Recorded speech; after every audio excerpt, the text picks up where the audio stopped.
Hello बच्चों, स्वागत है आप सब लोगों का इंटीग्रल माइंड्स के ऑफिशियल यूट्यूब चैनल पे। और बच्चों, लास्ट क्लास में अपन लोगों ने पढ़ा था nature of roots. I hope बच्चों आप सब लोगों को लेक्चर अच्छा लगा, सारी चीज़ें उसमें समझ में आई। और बच्चों, आज की क्लास में अपन लोग पढ़ेंगे अर्थमेटिक प्रोग्रेशन का एक बहुत ही इंपॉर्टेंट कॉन्सेप्ट, जिसमें अपन nth टर्म और उससे रिलेटेड कॉन्सेप्ट्स को अपन करते हैं। ठीक है, तो वीडियो स्टार्ट करने से पहले मैं आप लोगों को बता दूं, पहले अपन एक बार कॉन्सेप्ट्स को गो थ्रू कर लेते हैं। और बच्चों, अगर आप लोग चैनल पे नए हो तो प्लीज़ चैनल को सब्सक्राइब जरूर करना, वीडियो को लाइक करना, अपने फ्रेंड्स के साथ शेयर करना। ठीक है, चलो स्टार्ट करते हैं। तो देखो बच्चों, अब एपी होता क्या, पहले मैं आपको एक ब्रफ ओवरव्यू दे देता हूँ। वैसे अर्थमेटिक प्रोग्रेशन अगर आप लोगों को नहीं पता, मैं बता देता हूँ। अर्थमेटिक प्रोग्रेशन एक ऐसी सीरीज, एक ऐसा सीक्वेंस ऑफ नंबर्स होता है, या एक ऐसा सीक्वेंस होता है जिसके अंदर एक नंबर जो है वो सेम डिफरेंस से आगे बढ़ते हैं, या सेम डिफरेंस से घटते हैं, या फिर कांस्टेंट भी रहते हैं। ठीक है, कांस्टेंट रहने का मतलब है कि जैसे सारे नंबर्स मान लीजिए उसमें 1 1 1 1 इस तरीके से रहे, ठीक है, नंबर 0 0 0 0 इस तरीके से रहे। तो इस तरीके से जहाँ पर चीज़ें होती हैं उसको अपन अर्थमेटिक प्रोग्रेशन जो है वो अपन कहते हैं। जैसे मैं आपको एक एग्जाम्पल दूँ बच्चों, क्या होता है, जैसे मान लो 2 5 8 11 14। आप इसमें एक चीज़ पैटर्न नोट कर रहे होंगे कि second term minus first term बच्चे कितना है 3, और third term minus second term कितना है 3, 11 माइनस 8 कितना है 3। तो हर जगह सेम आ रहा है, तो इसका मतलब सेम पैटर्न से, सेम डिफरेंस से सीरीज आगे चल रही है। तो जब सेम डिफरेंस से सीरीज आगे चल रही है तो ऐसी सीरीज को अपन कहते हैं अर्थमेटिक प्रोग्रेशन। अब ये सीरीज उल्टी भी लिख लोगे ना तो कोई फर्क नहीं पड़ने वाला। ठीक है, 14 11 8 5 2 एंड सो ऑन करते करते ये चीज हो रही है। ठीक है, अब इसके अंदर ना कुछ चीजें होती हैं सीरीज के अंदर, पहले अपन वो समझते हैं, फिर अपन क्वेश्चंस पे आएंगे। सबसे पहले होता है फर्स्ट टर्म। फर्स्ट टर्म का नाम से ही पता चल रहा है कि जो सीरीज का सबसे पहला टर्म है, ठीक है, वो अपना होता है। अगर मैं इसी सीरीज की बात करूं तो इसका फर्स्ट टर्म कितना हो जाएगा 2 हो जाएगा। तो जिसको अपन किससे रिप्रेजेंट करते हैं बच्चे, ए से। ठीक है, उसके बाद होता है डी। डी को अपन क्या बोलते हैं बेटा, कॉमन डिफरेंस।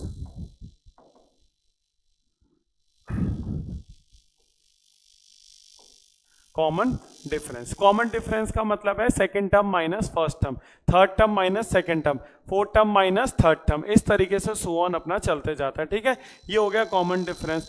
अब देखो सीरीज चल रही है तो डेफिनेटली कहीं ना कहीं सर्टेन नंबर तक चलेगी, या आपने को सीरीज का 100वां टर्म बताना है तो अब अपन मैनुअली तो भाई कैलकुलेट करने से रहे, भाई अगले साल तक अपने को वहीं थोड़ा ना बैठे रहना है ना।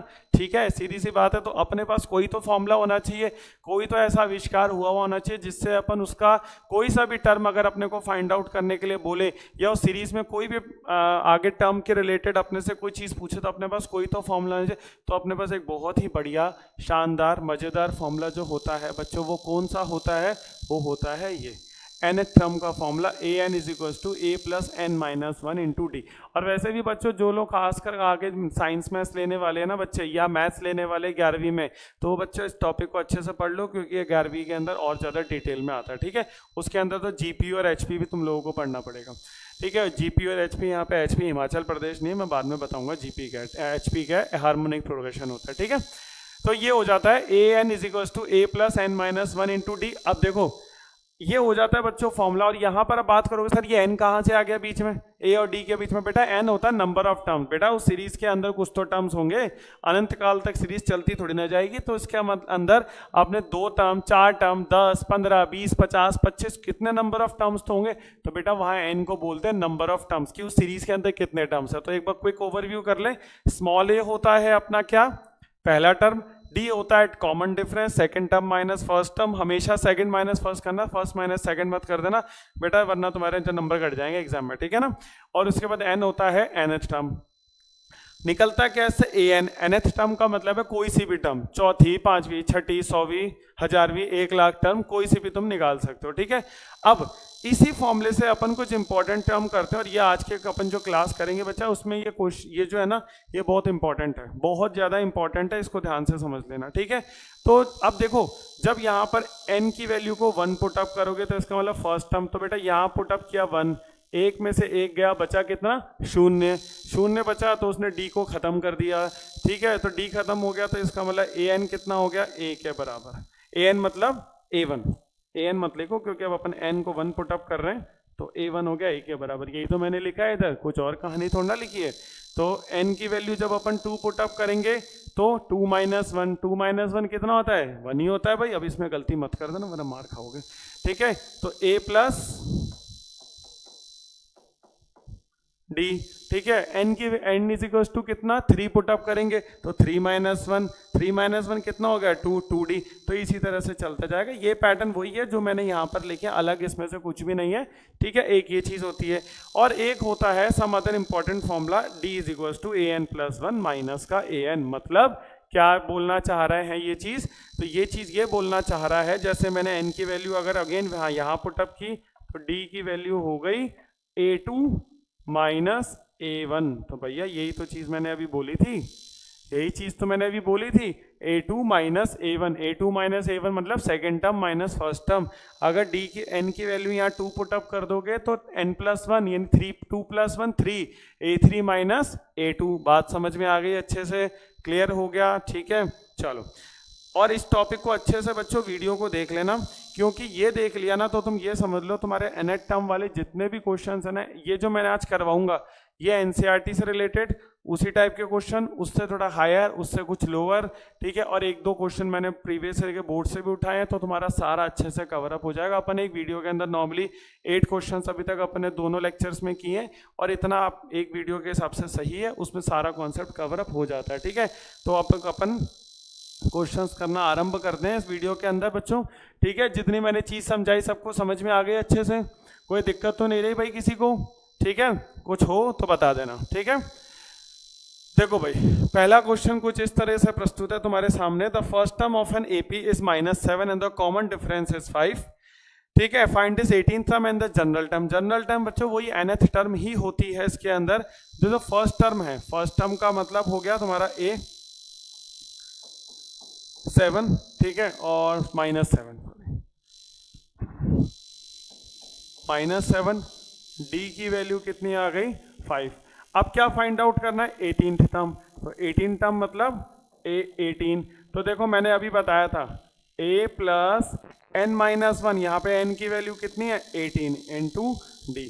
तो यानी ये चीज कितनी हो जाएगी,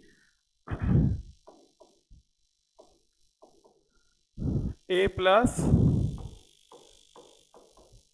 17d। और एक चीज देखो तुम्हें मजेदार बताऊं, अगर तुम लोगों ने नोटिस नहीं की ना तो तुम फिर ना बस ध्यान नहीं दिए तुम लोगों ने क्लास में।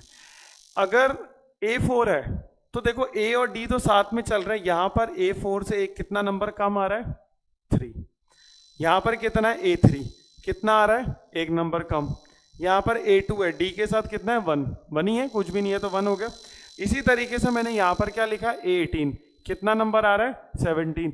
तो बेटा तुम दुनिया का ना कोई सा भी टर्म उठा के लिख लो, ठीक है, दुनिया का कोई सा भी टर्म उठा के लिख लो, अगर जो भी नंबर है ना उससे एक कम नंबर यहाँ कर देना, ठीक है। जो भी नंबर है उससे एक कम नंबर तुम क्या करना यहाँ पर अपना कर देना, तुम्हारा जो है वो काम हो जाएगा। तो मैं बार बार इस फॉर्मूले में पुटअप करने की जरूरत नहीं, क्योंकि ये जो वैल्यू आती है ये इसी फॉर्मूले से ही आती है। तो इसका मतलब अब अपन क्या करेंगे, ए की वैल्यू उठा के पटक दो इधर, -7 प्लस 17 इंटू 5, 17 5 85। टेबल रन कर लेना भाई, ठीक है, वरना मुसीबत हो जाएगी, पढ़ लेना टेबल को अच्छे से। तो A18 -17 इंटू 5 85, 85 में से 7 गए कितना हुआ 78 प्लस मतलब 78 समझ में नहीं आया होगा तुम लोग, हिंदी की अकाउंटिंग नहीं आती भैया, आजकल के जंजी बच्चे हो तुम लोग, है ना।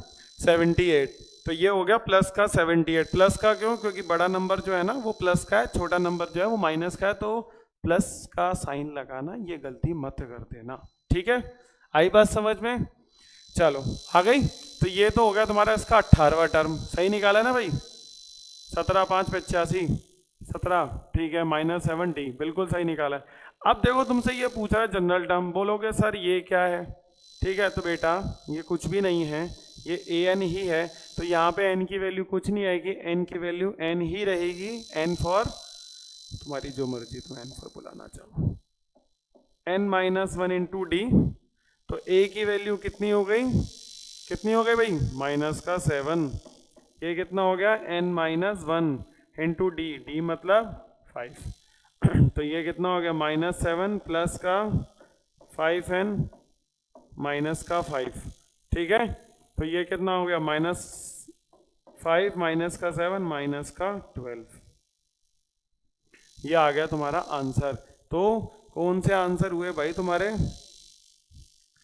एक ये वाले और एक ये वाले। खुश हो जाओ, पहला क्वेश्चन खत्म हो गया, ठीक है। आया सबको समझ में, क्लियर हो गई सारी चीज़ अच्छे से।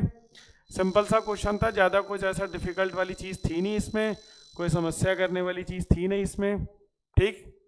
अपन आज एनेट टर्म वाले कॉन्सेप्ट को समझेंगे, ठीक है। सम वाला जो है वो अपन अगली क्लास में किसी और क्लास में लेंगे, क्योंकि दो अलग अलग कॉन्सेप्ट है, अलग एक साथ मिक्स हो जाता है। वैसे सम वाले के अंदर एनेट टर्म भी यूज आता है, तो इसलिए एनेट टर्म वाले को पहले समझना अच्छे से जरूरी है, ठीक है मेरे लाल। चल आ जाओ अगले क्वेश्चन पे। देखो भाई, 8th term of an AP is 31 and the 15th term is 16 more than the 11th term, ठीक है भाई। तो जो 8वीं टर्म है, 8वीं टर्म का मतलब है 8,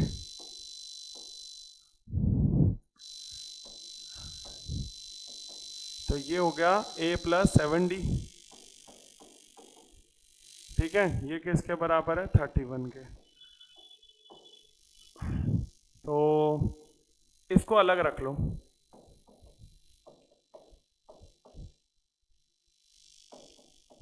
इक्वेशन 1 बना के। 15th टर्म ये कितना ज्यादा है 16 ज्यादा है, किससे 11th टर्म से।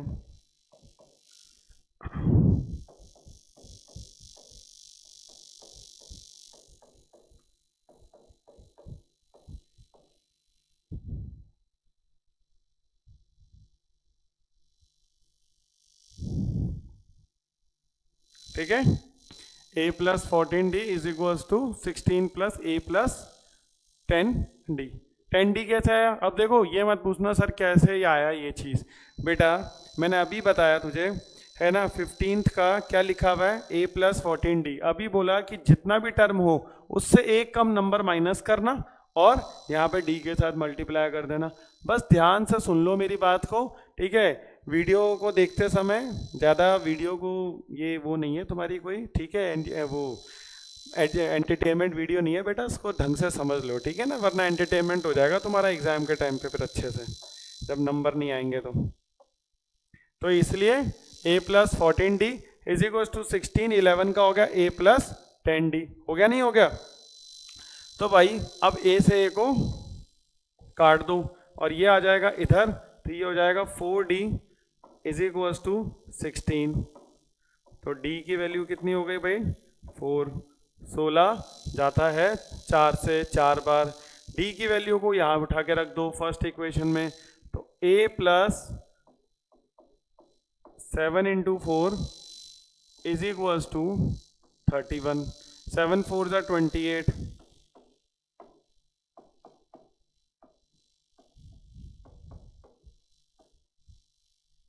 a इज इक्वल टू 3 और d is equal to 4। Find the AP, AP का मतलब है तुम्हारे को पहला टर्म फाइंड आउट करना है 3, अगला टर्म है 4 से बढ़ेगा तो 7, फिर 4 से बढ़ेगा 11, फिर 15, फिर उसके बाद 19, चलते चलते चलते ऐसे सफर चलता जाएगा। तो ये हो गया तुम्हारा आंसर। 5-6 टर्म लिख दो बहुत है, इससे ज़्यादा जरूरत नहीं है, ठीक है। 100-200 टर्म मत लिखने बैठ जाना एग्जाम में, वरना अगला साल निकल जाएगा और अगले साल के बच्चे भी पेपर देने आ जाएंगे, तुम सीरीज ही लिखते रह जाओगे, ठीक है। ऐसा काम मत कर देना वहाँ पे, ठीक। समझ आया, क्लियर हो गया। ये था आराम तुम्हारा सेकंड क्वेश्चन, इजी सा, सिंपल सा, सरल सा, एक प्यारा सा क्वेश्चन, ठीक है। चलो भाई समझ आ रहा है ना सबको, ठीक है, समझ आ रहा है, गुड। तो लाइक कर दो भाई वीडियो को, समझ आ रहा है तो अच्छी बात है, अच्छे काम करो थोड़े से, भगवान भला करेगा तुम्हारा, ठीक। If the 10th term of an AP is 52 and the 17th term is 20 more than 13th term, find the AP, ठीक है। तो ये भी भाई बिल्कुल वैसा ही है। तो इसमें जो है 10th टर्म तुम्हारा AP का कितना है, 10th टर्म हो गया मतलब वही 8n,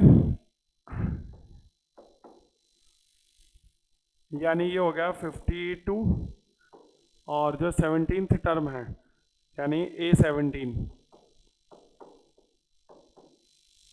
वो 20 मोर है 13th टर्म से, ठीक है, ये दे रखा है। तो 10th टर्म कितना हो गया, a प्लस 9d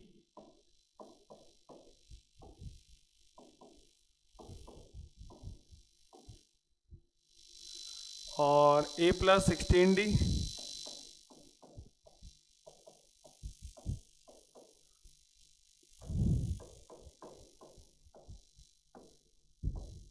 तो ये हो जाएगा 16 में से 12 जाएगा तो कितना बचा, ये बचा तुम्हारा 4d।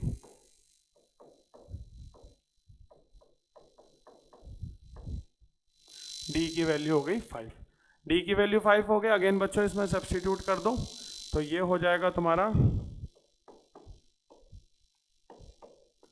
9 इंटू 52 और 9 5 45, 52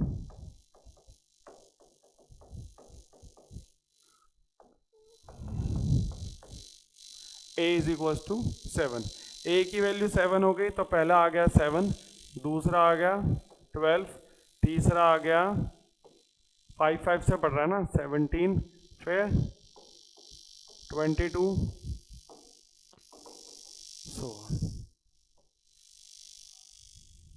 ठीक है, ये आपका आ गया। बिल्कुल पिछले क्वेश्चन जैसा ही था बच्चे, कुछ भी नहीं था इसमें, सेम टू सेम क्वेश्चन था। मैंने एक क्वेश्चन जान के ऐसा दिया है ताकि तुम लोग एक बार प्रैक्टिस हो जाए, ठीक है। क्लियर है, आए सबको समझ में सारी चीजें, ठीक है।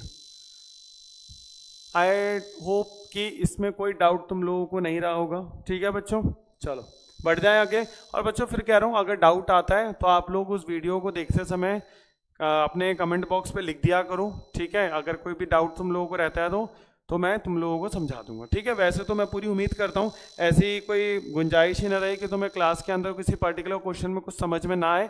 लेकिन अगर ऐसा होता है तो चैट बॉक्स हमेशा जो है वो कमेंट बॉक्स खुला है, तुम वहाँ पे कुछ भी लिख सकते हो, अपना डाउट लिख सकते हो, मैं उसका रिप्लाई जो है वो आप लोगों को कर दूंगा, ठीक है।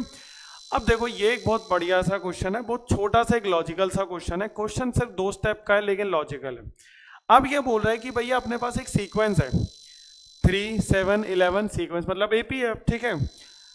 क्या 184 इसका एक टर्म आएगा? जैसे भाई टर्म मतलब 3 7 11, अगला फिर 4 से बढ़ रहा है तो 15, फिर 19, फिर 23 करते करते ऐसे क्या उसमें 184 आएगा?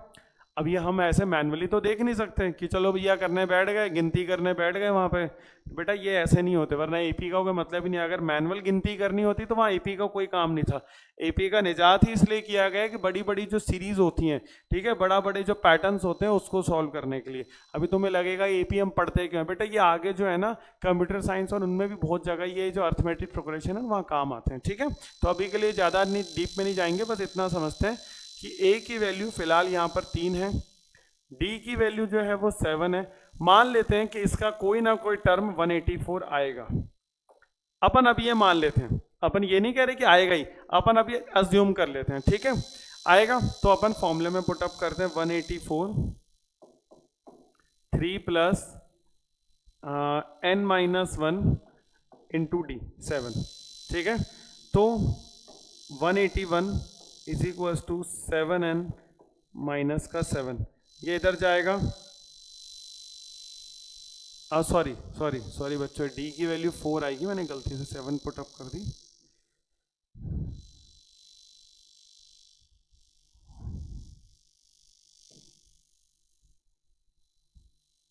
फोर एन माइनस का 4, ठीक है। ये इधर जाएगा तो ये हो जाएगा 185 इज इक्वल टू 4n। अब बेटा एक बात बताऊं, कॉमन सेंस से पता चल रहा है कि 4 जो है वो 185 को डिवाइड नहीं करेगा, क्योंकि 4 के टेबल में लास्ट में कभी 5 नहीं आ सकता। ये एक बेसिक सी चीज़ है जो चौथी पांचवी छठी क्लास का बच्चा भी तुम्हें बता देगा, ठीक है। अब देखो बात ये है कि जब ये n की वैल्यू डेसिमल में आएगी, चलो एक बार निकाल ही लेते हैं, तुम्हें प्रॉब्लम सॉल्व हो जाएगी। तो ये हो जाएगा 4 4 16 25 तो 6.25। बेटा अब एक चीज समझो, क्या नंबर ऑफ टर्म्स कभी पॉइंट में आ सकता है क्या? भाई पहली एक टर्म होगी, 2 होगी, 3 टर्म होगी, 4 टर्म होगी, 50 होंगी। कभी तुमने 50.5 टर्म्स देखी है क्या? कोई टर्म को सिर्फ आधी लो, कभी नंबर ऑफ बंदे जैसे होते हैं 10 है, 20 है, 15 है, 50 है, 23 है, 20 है, एनी कोई भी इंटीजर वैल्यू होती है। कभी तुमने देखा है क्या 5.5 आदमी आ गए या 5.5 आदमी चले गए? कभी ऐसा होता है आधा आदमी आया चल गया, सिर्फ नहीं होता ना, ठीक है। तो वैसे भी बच्चे ये कभी भी या तो 46 होता या 47 होता। अब ये वैल्यू इंटीजर आ रही है तो तुम लिखोगे सो n is not an integer, so 184 is not a term of the sequence। ठीक है भाई, एग्जाम में अगर तुम्हारे ये क्वेश्चन आएगा तो तुम्हें ये चीज लिखनी पड़ेगी, मेंशन करनी पड़ेगी कि भाई n की जो वैल्यू है वो एक इंटीजर में नहीं आ रही है, वो पॉइंट्स में आ रही है, डेसिमल्स में आ रही है। तो इसका मतलब जो 184 है वो उसका क्या है, एक टर्म नहीं है इस सीक्वेंस का। बात समझ में आई? क्लियर हो गया किस तरीके से करना है? तो ये मैंने बोला था ना कि बहुत इजी सा 2 स्टेप का क्वेश्चन, और देखो 2 ही स्टेप का है, तुम इसमें मत जाना, ये तो सिर्फ मैंने तुम्हारे को समझाने के लिए लिख दिया ये सारे टर्म्स। तो ठीक है, ये 2 स्टेप का ही तुम्हारा क्वेश्चन है, इजी सा क्वेश्चन है, जरूरी नहीं है 2 स्टेप का 4 स्टेप का कितना बड़ा है। मेन क्वेश्चन छोटा सा है, कॉन्सेप्चुअल है और बहुत अच्छा सा प्यारा सा क्वेश्चन है। एग्जाम में 1 या 2 नंबर के अंदर जो है 1 नंबर में तो देखो एमसीक्यूज होते हैं मोस्टली। अगर तुम्हारे स्कूल एग्जाम्स में 1 नंबर में एमसीक्यूज नहीं दे रहे या 2 नंबर में ये क्वेश्चन पूछ सकता है, ठीक है। बहुत छोटा सा प्यारा सा कॉन्सेप्चुअल क्वेश्चन है, ठीक है बच्चे, क्लियर हो गया? चलो बढ़ जाए नेक्स्ट क्वेश्चन पे, ठीक है। The sum of the 5th term and the 9th terms of an AP is 72 and the sum of the 7th term and 12th term is 97, find the AP। देखो जो मैंने तुम लोगों को एलिमिनेशन मेथड फर्स्ट डे पढ़ाया था ना, वो मैंने इसलिए पढ़ाया था क्योंकि जब अपन कई चैप्टर्स ऐसे हैं जिनको अपन करते हैं वहाँ पे एलिमिनेशन मेथड यूज आता है, और उनमें से एक ये क्वेश्चन है। अभी कैसे यूज आ रहा है वो देख लेना, अभी तुम्हें खुद समझ में आ जाएगा कि किस तरीके से बच्चे एलिमिनेशन मेथड इसमें यूज आ रहा है, ठीक है। तो ये बोल रहा है the sum of the 5th term and the 9th terms of an AP। तो देखो सम ऑफ द 5th टर्म यानी A5 एंड 9th टर्म यानी A9,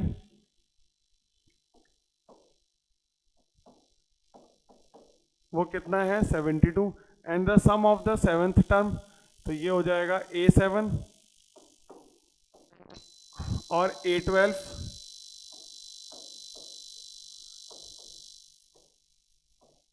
97, ठीक है। तो A5 हो गया इसके अंदर A + 4D,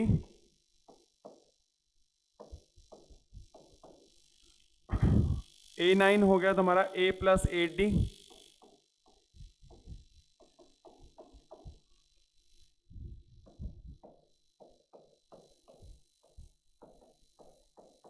इस इक्वेशन को बच्चे 2 से डिवाइड कर सकते हैं, तो A प्लस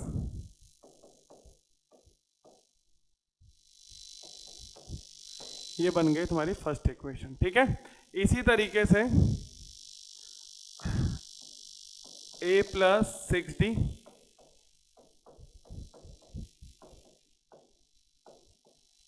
तो बच्चे ये हो गया 2A 6D + 11D 17D, ठीक है।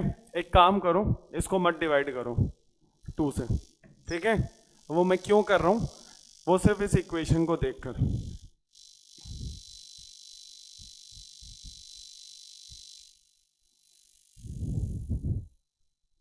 ठीक है, समझ आ गया? एक इक्वेशन ये रहने दो और एक इक्वेशन को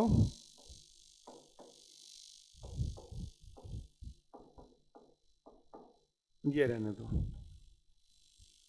ठीक है।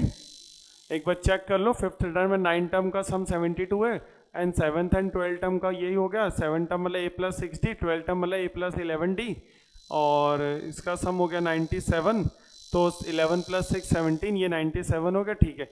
अब मैंने देखो 2 इक्वेशन बन गई 2 वेरिएबल में, 2 वेरिएबल कहाँ से आए, A और D आ गए ना 2 वेरिएबल। तो भैया एलिमिनेशन मेथड या सब्स्टिट्यूशन मेथड ही तो लगाओगे, तो लगा दो भाई, इसमें क्या दिक्कत है। 2A + 12D = 72 और 2A + 17D = 97, दोनों को माइनस कर दो, माइनस माइनस माइनस 2a से 2a कैंसल आउट हो जाएगा, माइनस का 5d is equals to minus का 25 और d की वैल्यू हो जाएगी बेटा इसके अंदर कितनी 5। d की वैल्यू कितनी हो जाएगी 5। अब d की वैल्यू 5 हो गई तो किसी में भी पुटअप कर दो, लो इसी में पुटअप कर दो, तो ये हो जाएगा 2a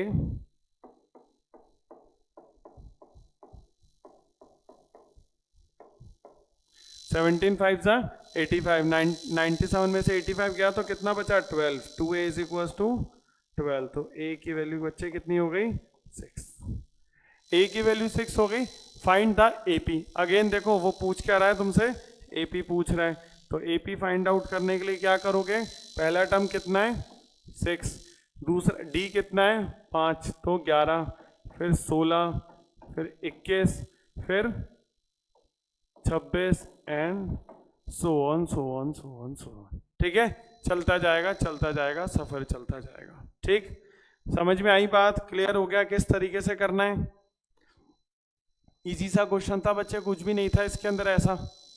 मैंने देखो बस वही बोला था कि ऐसा नहीं है कि जब तुमको एक कॉन्सेप्ट पढ़ते हो ना, देखो मैथमेटिक्स में एक बात बच्चे बहुत अच्छे से समझ लो तुम लोग सब, कि 10th क्लास की जो मैथ्स है ना, असली मैथ्स तुम्हारी यहीं से स्टार्ट होती है, 9 से स्टार्ट हो जाती है।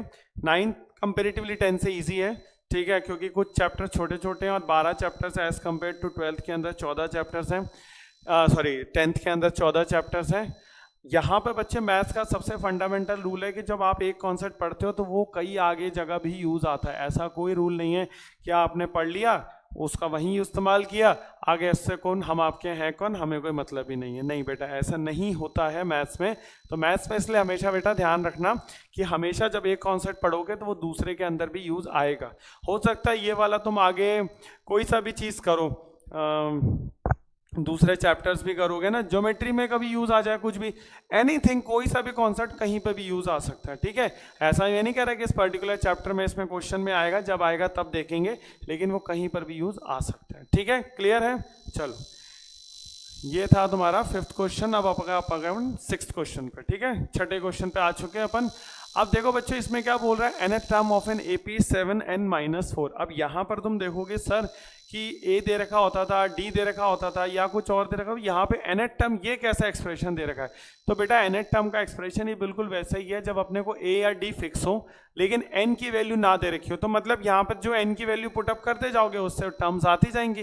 तो मतलब एक जनरलाइज्ड, इसको अपन कहते हैं जनरलाइज्ड एक्सप्रेशन है ये, किसके लिए, उस पर्टिकुलर AP के लिए, उस पर्टिकुलर सीक्वेंस के लिए। ठीक है, जनरलाइज का मतलब है कि n की वैल्यू पुटअप करते जाओ, A और D आता जाएगा।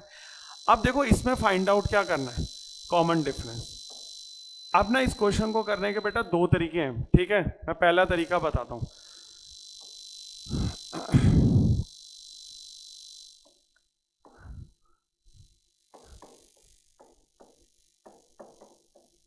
तो तुम क्या करो, इसके अंदर ये तुम्हारे को दे रखा है an की वैल्यू 7n-4। तो बच्चे इसमें यहां पर n की वैल्यू को 1 पुटअप करो। ठीक है, तो ये कितना हो गया 7 × 1 - 4, ये कितना हो गया a1 की वैल्यू। तो a1 की वैल्यू कितना हो गया, ये 7 - 4 3। ठीक है, अब बेटा इसके अंदर n की वैल्यू कितनी पुटअप करोगे 2, तो a2 की वैल्यू हो गई 7 × 2 - 4, 7 2 14, 14 - 4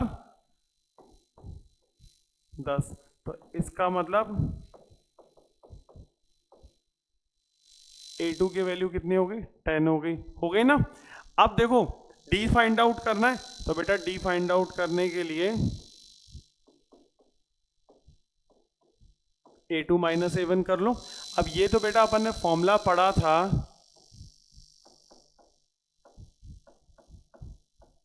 वहीं से तो आया। ठीक है भाई, देखो an+1 का मतलब समझो। an का मतलब है कोई एक पर्टिकुलर टर्म, n+1 हो गया मतलब उस टर्म के अंदर एक और जुड़ गया, एक और जुड़ गया मतलब अगली टर्म, मतलब अगली टर्म माइनस पिछली टर्म, तो क्या हुआ d तो हुआ।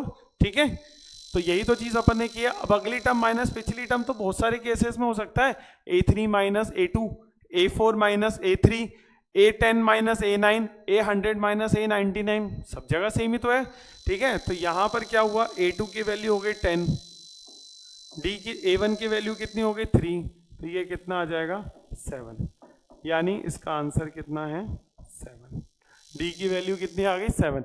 इसका एक और तरीका बताता हूँ, ठीक है।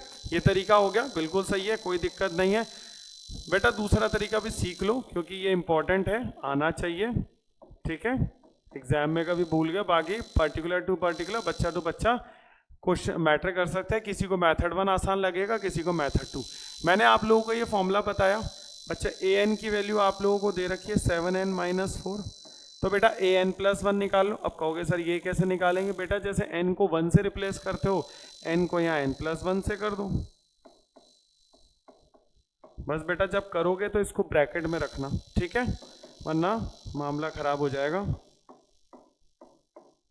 तो ये हो जाएगा 7n प्लस का 3, हो गया 7n प्लस का 3। अब बस दोनों को माइनस कर दो, 7n प्लस का 3 माइनस 7n माइनस का 4। बेटा ये गलती मत करना क्योंकि बहुत सारे बच्चे जो है ना ये 7n माइनस 4 ये गलतियां करते हैं, ब्रैकेट नहीं लगाते, इसको बिना ब्रैकेट के लिख देते हैं। इसका मतलब है माइनस सिर्फ 7n के लिए, बेटा ऐसा नहीं है, माइनस पे सबका अधिकार है, ठीक है, पूरी टर्म का अधिकार है। तो ये हो जाएगा 7n प्लस का 3 माइनस का 7n माइनस माइनस प्लस का, तो ये 7 से 7 कैंसल आउट होगा और ये कितना आ जाएगा 7। देखो इधर भी 7 इधर भी 7, हर तरफ 7 ही 7, ठीक है। तो ये आ गया आपका आंसर। तो मेथड 1 मेथड 2 दोनों सही है, जो तुम्हारा मन करे वो कर लो, ठीक है, दोनों में से कोई भी मेथड कर लो। एग्जाम में चाहो तो दोनों करो, नहीं मजाक कर रहा हूँ, ऐसा मत कर देना, वरना एग्जामिनर ओवर स्मार्टनेस के तुम्हारे नंबर जरूर काट देगा कि बच्चा कुछ ज़रूरत से ज़्यादा ही होशियार बन रहा है, इसके नंबर काटो, ठीक है, कि मुझे दोनों मेथड सिखा रहा है, ऐसा मत कर देना, मैं मजाक कर रहा हूँ, ठीक है। तो ये काम मत करना, तो सिर्फ और सिर्फ एक ही मेथड करना, दोनों मेथड ईजी है, आप लोग जो दोनों मेथड बच्चों समझना चाहो, ठीक है, समझ में आ गई, क्लियर है। इसी तरह से हम लोग सारे लेक्चर्स को देखते जाओ, एक एक लेक्चर में मैं फिर कह रहा हूँ सारी चीज़ें कवर अप कर दूंगा, कोई दिक्कत नहीं आएगी तुम्हारे को, तुम टोटली ट्रस्ट कर सकते हो अपनी सारी वीडियोस को। एक एक चीज़ MCQs, cases and assertion, case study, सारे टाइप के क्वेश्चंस अपन सॉल्व करेंगे क्लास के अंदर, धीरे धीरे पहले दिन से सब कुछ नहीं, धीरे धीरे आने वाले टाइम पे अपन करेंगे। अभी अपना मिड सितंबर है, अपने पास खूब टाइम है, अपन दिसंबर तक ऑलमोस्ट सारी चीज़ें जो है वो कवर अप अपनी कर देंगे, ठीक है। चलो, the sum of the third term and the seventh term of an AP is 6 and the product is 8, find the sum of the first 16 terms of an AP। और ये तुम्हारा क्वेश्चन है, ये तुम्हारा क्वेश्चन है CBSE 2025 का, ठीक है, CBSE 2025 का ये तुम्हारा क्वेश्चन है, ठीक है। तो देखो बहुत इंपॉर्टेंट क्वेश्चन भी और दूसरे स्टेट बोर्ड एग्जाम्स के लिए भी बहुत ज़्यादा इंपॉर्टेंट क्वेश्चन ये है तुम्हारा, ठीक है। देखो भाई, the sum of the 13th term and the 7th term, तो 13 टर्म कितना हो गया, third term sorry,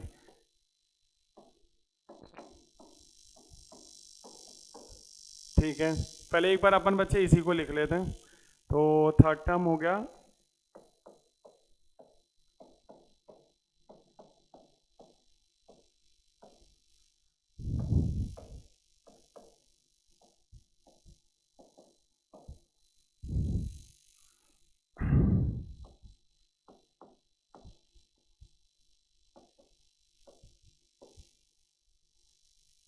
A plus 4D is equals to 3, ठीक है, A plus 4D is equals to 3, ये वैल्यू आपकी आ जाएगी, आ गई, ये तो आ गई बेटा सम से। अब अपन क्या करेंगे, इनका प्रोडक्ट A3 इंटू A7, ये किसके बराबर है, 8 के बराबर, ये लिखा हुआ। तो A3 वही A प्लस A7, बेटा ये 4 नंबर का क्वेश्चन आया था CBSE के अंदर, 2 या 3 नंबर का भी नहीं था, 4 नंबर का था। A² प्लस 6AD प्लस का 2AD प्लस का 12D² is equals to 8। A square plus का 8AD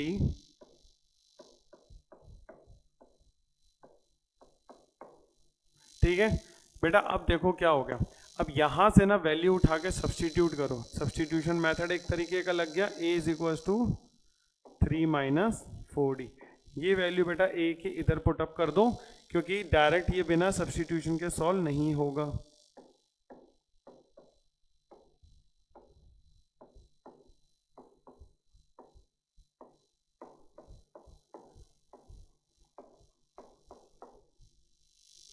नाइन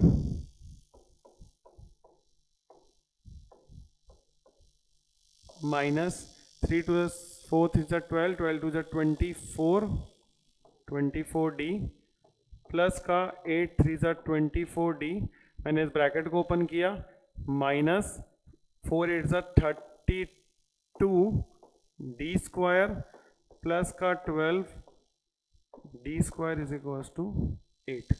ठीक है, देखो अब ये 24d कैंसल आउट, ठीक है, कैंसल आउट हो गया।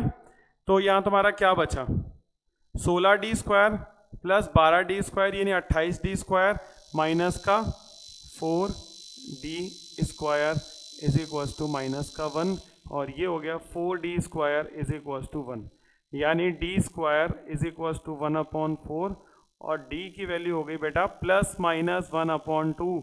देखो यही चीज बच्चे गलती करते थे, बहुत जल्दबाजी में क्या करते हैं, d की वैल्यू सिर्फ 1/2 लिख के छोड़ देते। बेटा जब कोई चीज स्क्वायर में आपका 1/4 है d स्क्वायर, तो वो प्लस माइनस, क्योंकि प्लस 1/2 का स्क्वायर भी 1/4 होगा और माइनस 1/2 का स्क्वायर भी 1/4 होगा। ठीक है, क्लियर है। तो ये चीज करना। अब क्या पूछ रहा है, sum of the first 16 terms of the AP. तो देखो बेसिकली यहाँ पे sum of first of 16 terms आ गया, S16 का फॉर्मूला आ गया n/2। अब बेटा यहाँ पर मैं सिर्फ फॉर्मूला बता रहा हूँ, सम का फॉर्मूला ये होता है, ठीक है, अभी के लिए याद रख लो, इस पर क्वेश्चन अपन आगे करेंगे ये चीज। तो यहाँ पर ओवरऑल तुम्हें a और d की वैल्यू निकालनी है। अब देखो क्या करोगे, एक बार ना d की वैल्यू को लोगे हाफ और एक बार लोगे माइनस का हाफ। जब d की वैल्यू हाफ लोगे तो a की वैल्यू कितनी आएगी देखते हैं। देखो 3 minus 4 into 1/2, 3 minus 2 1, 3 minus 4 into minus का 1/2, minus minus plus, a is equal to 5। ठीक है, a की वैल्यू हो गई 5 हो गई। अब a की वैल्यू बेटा 5 हो गई तो यहाँ पे पुट अप कर दो। ठीक है, अब देखो दो आंसर निकलेंगे इसके, तो एक बार ना अपन एक काम करते हैं, इसको कैंसल आउट कर देते हैं 8। एक बार नेक्स्ट पेज पे चलते हैं। तो S16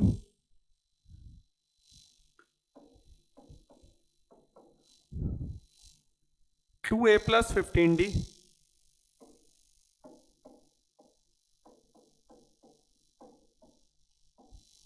ठीक है बेटा। तो a की वैल्यू 1, d की वैल्यू हाफ,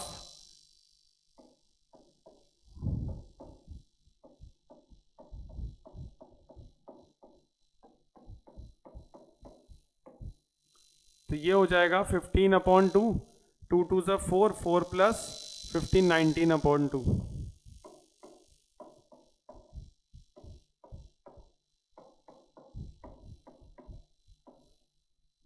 76। कितना हो गया, 76 हो गया। ओहो,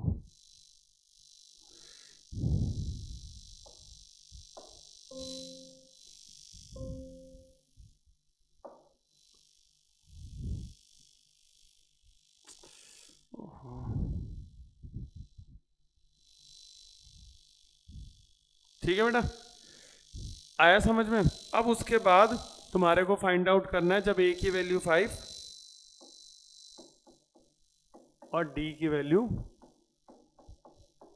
माइनस का हाफ अपन करेंगे। ठीक है, तो a की वैल्यू 5, तो S16 इज इक्वल टू 8 और 2 इंटू 5 प्लस 15 इंटू माइनस का हाफ। तो देखो 5 2 ज़ा 10 माइनस का 15/2, तो ये बेटा मेरे लाल आ जाएगा 10 2 20, 20 में से 15 गया 5/2,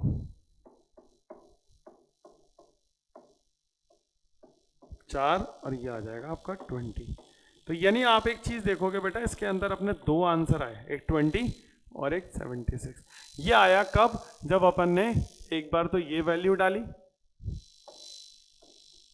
अपन ने एक बार ये वैल्यू डाली और एक बार ए की वैल्यू 1 और डी की वैल्यू शायद हाफ थी। हाँ जी बिल्कुल हाफ थी। ये चीज करें, ठीक है। तो इस तरीके का क्वेश्चन है, देखो सीबीएसई में आया है और 4 मार्क का क्वेश्चन है बच्चों, तो ऐसा 2 स्टेप का क्वेश्चन तो होने से रहा, थोड़ा सॉल्विंग होगी, कॉन्सेप्चुअल होगा।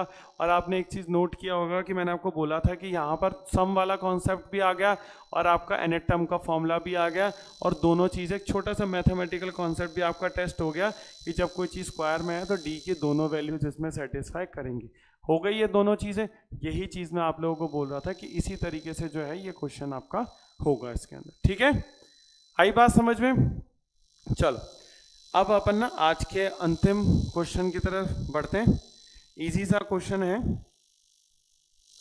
देखो mth टर्म जो है, इफ mth term of an AP be 1/n and the nth term be 1/m, show that is mth term is 1, ठीक है। देखो ये भी प्रीवियस है कि कुछ पेपर्स में आया 2025-24 तो नहीं, लेकिन उससे 3-4 साल पहले ये आपका जो है सीबीएसई के क्वेश्चंस में आया हुआ है बच्चे, ठीक है। तो अब इसके अंदर देखो, जब आपको ये लगे ना, एक तो बच्चे के mth nth ऐसे जब वेरिएबल्स आते हैं ना तो बड़े कंफ्यूज हो जाते हैं। इसमें बेटा कुछ नहीं होता, सेम वही फॉर्मूला है, वही आपको पुटअप करना है। तो जो mth टर्म है ना उसको सीधा सीधा सा लिखो am,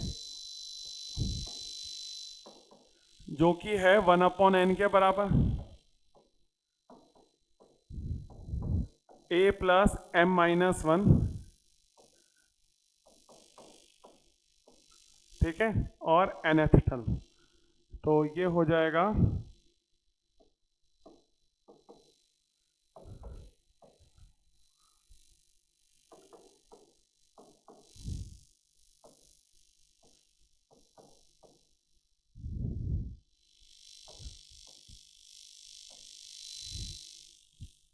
ठीक है। अब देखो बेटा यहां पर ये चीज आ गई और यहां पर ये चीज आ गई, ठीक है। अब एक काम करो, देखो क्रॉस मल्टीप्लाई कर लो n को, तो 1 हो जाएगा an प्लस ब्रैकेट अगर मैं ओपन करूं तो यहां हो जाएगा mnd माइनस का nd, और अगर मैं इसको ओपन करूं तो ये हो जाएगा 1 is equals to am plus minus का md, ठीक है। अपन दोनों के इक्वेट कर देंगे। अब दोनों का इक्वेट करोगे बेटा तो इसके अंदर देखो an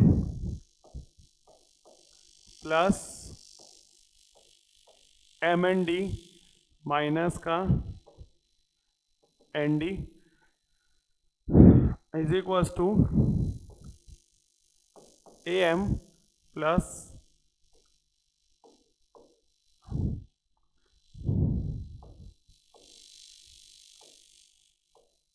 तो देखो mnd कैंसल आउट, ठीक है।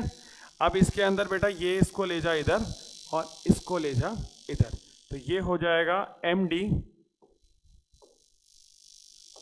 माइनस md और am माइनस का an, तो m हो जाएगा d common,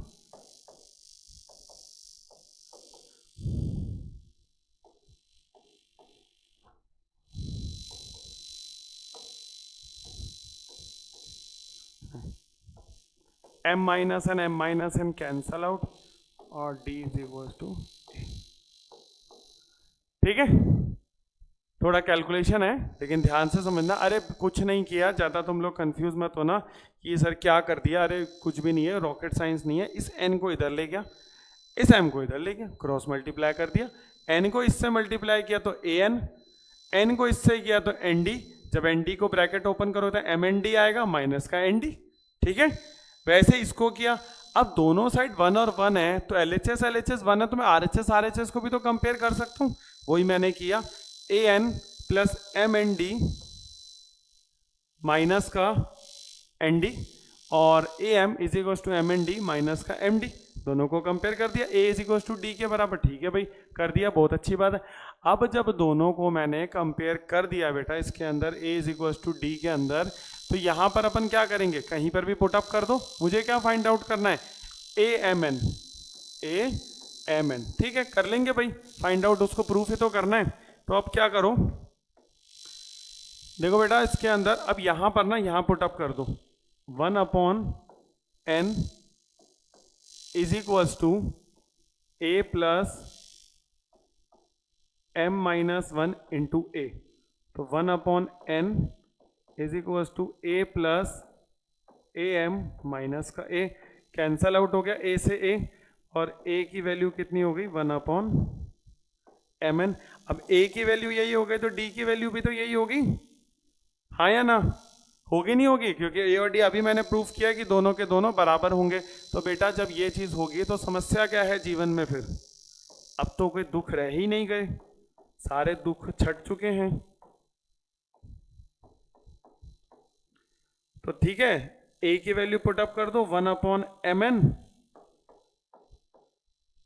1/mn minus 1/mn, ठीक है भाई कर दिया।